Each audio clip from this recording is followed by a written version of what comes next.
राधे राधे। जय वेद माता गायत्री।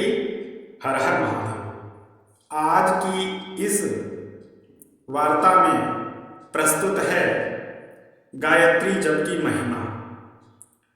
और गायत्री जप की महिमा वार्ता के अंतर्गत कथा।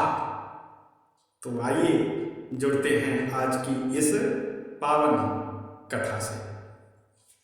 श्री गायत्री जी की महिमा के संबंध में महाभारत शांति पर्व के 199वें और 200वें अध्याय में एक बड़ा सुंदर उपाख्यान मिलता है।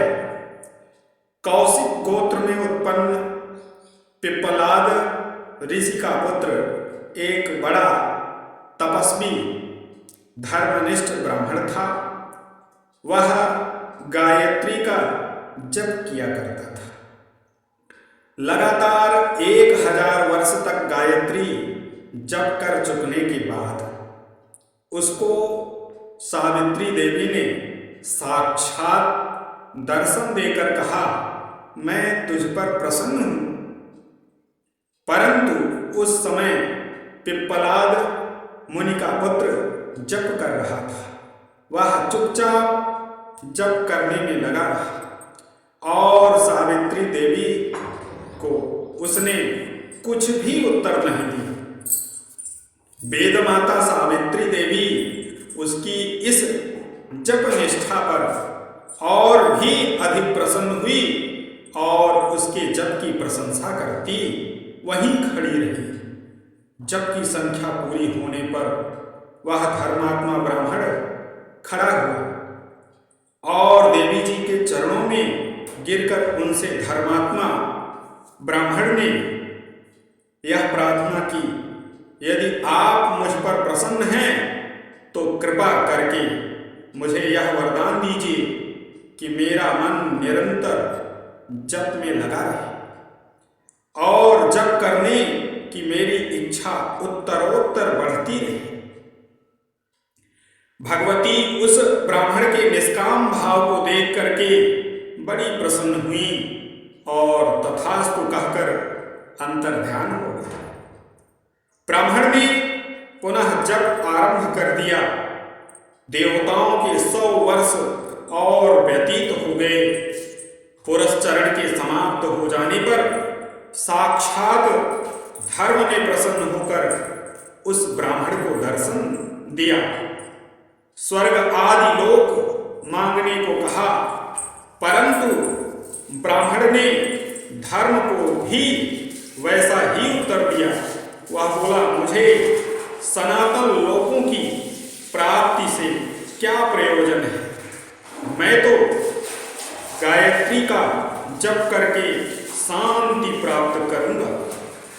इतने में ही काल आयु का परिमाण करने वाले देवता, मृत्यु प्राणों का वियोग करने वाले देवता और यम पुण्य पाप का फल देने वाले देवता भी उसकी तपस्या के प्रभाव से वहां खिंचे हुए चले गए।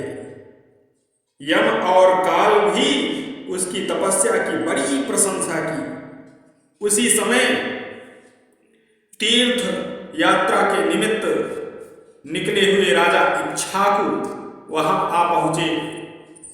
राजा ने तपस्वी ब्राह्मण को बहुत सा धन देना चाहा, परंतु ब्राह्मण ने कहा, मैंने तो प्रवृत्ति धर्म को त्याग कर निवृत्ति धर्म अंगीकार किया है, अतः मुझे धन की कोई आवश्यकता नहीं।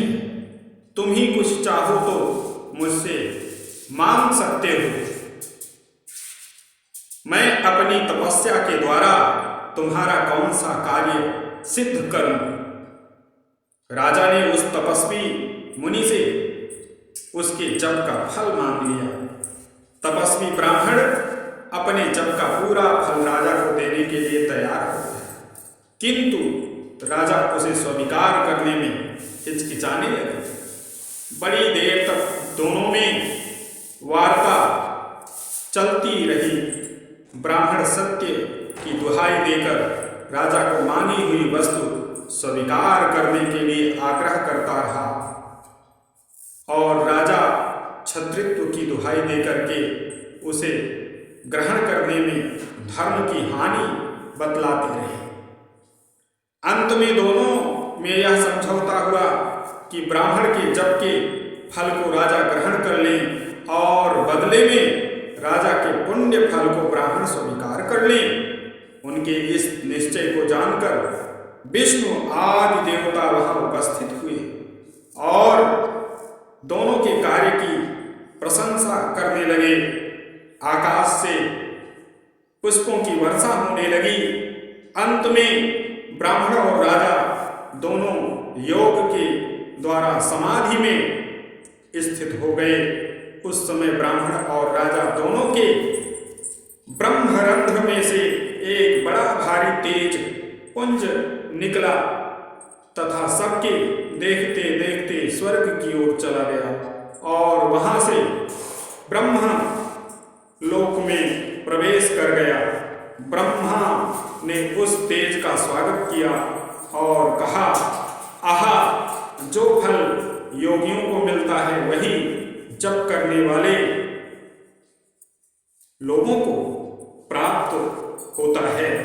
इसके बाद ब्रह्मा ने उस तेज को नित्य आत्मा और ब्रह्म की एकता का उपदेश दिया। तब वह ब्रह्मा में प्रविष्ट हो गया। इस प्रकार शास्त्रों में गायत्री मंत्र जप का महान फल बतलाया गया है।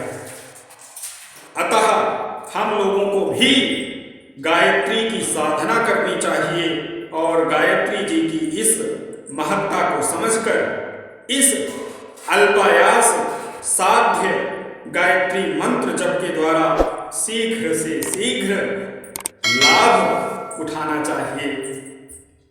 माता गायत्री, वेद माता गायत्री आप सभी का कल्याण करें और भगवान नारायण आप सभी पर कृपा करें।